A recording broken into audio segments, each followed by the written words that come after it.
बहुत समय पहले एक महिला रहती थी जो भक्तिपूर्वक अवलोकितेश्वर बोधिसत्व का नाम जपती थी और अपनी सच्ची प्रार्थनाएं करती थी। फिर भी इस महिला ने 3 बार अपने बच्चों को खो दिया।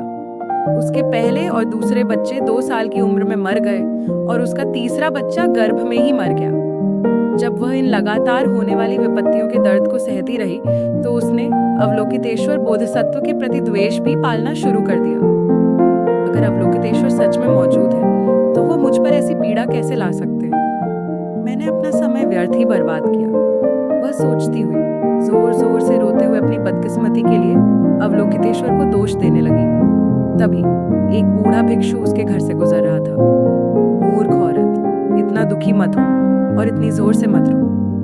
तुम मुझे मूर्ख औरत कैसे कह सकते हो जब तुम एक ऐसे बच्चे के दुख में रो रहे किसी व्यक्ति को सांत्वना के शब्द भी नहीं दे सकते? उस महिला ने गुस्से में कहा। इस पर बूढ़े भिक्षु ने जवाब दिया, वह मरा हुआ बच्चा तुम्हारा अपना नहीं बल्कि तुम्हारे दुश्मन का बच्चा था। ये तुम्हारे दुश्मन द्वारा लिया गया बदला था। तो आपको यह एहसास होना चाहिए मेरी रानी कि इस क्षण भी जब आप इतनी पीड़ा में रो रही और विलाप कर रही हैं, आपका दुश्मन नाच रहा है और हंस रहा है। वो बच्चा मेरा दुश्मन कैसे हो सकता है? आप ये क्या कह रहे हैं? 3 जन्म पहले आपने किसी से एक तुच्छ बात पर नफरत की थी और उन्हें जहर देकर मार डाला था। परिणाम स्वरूप मृतक 3 जन्मों के शत्रु की प्रतिशोधी आत्मा बन गया और तुम्हें मारने के लिए विभिन्न तरीकों का प्रयास किया। लेकिन अवलोकितेश्वर बोधिसत्व के नाम के तुम्हारे सच्चे उच्चारण के कारण उस आशीर्वाद की शक्ति से प्रतिशोधी आत्मा अपना उद्देश्य पूरा नहीं कर सकी और अपने आप ही नष्ट हो गई।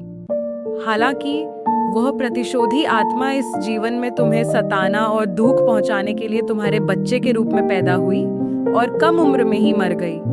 जैसे ही बूढ़े भिक्षु ने एक निश्चित दिशा की ओर इशारा किया और वहां देखा, प्रतिशोधी आत्मा चिल्लाई, तुम वही दुश्मन हो जिसने मुझे 3 जन्म पहले मारा था।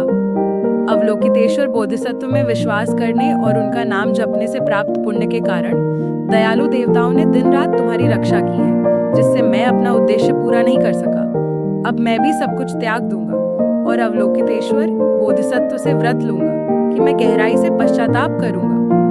कहा जाता है कि प्रतिशोधी आत्मा के शब्द सुनकर उस महिला का विश्वास और भी दृढ़ हो गया। उस क्षण से उसने अपना संपूर्ण जीवन अवलोकितेश्वर बोधिसत्व का नाम जपने और उन्हें भेंट चढ़ाने में समर्पित कर दिया और अपने शेष जीवन को शांति और खुशी से व्यतीत किया।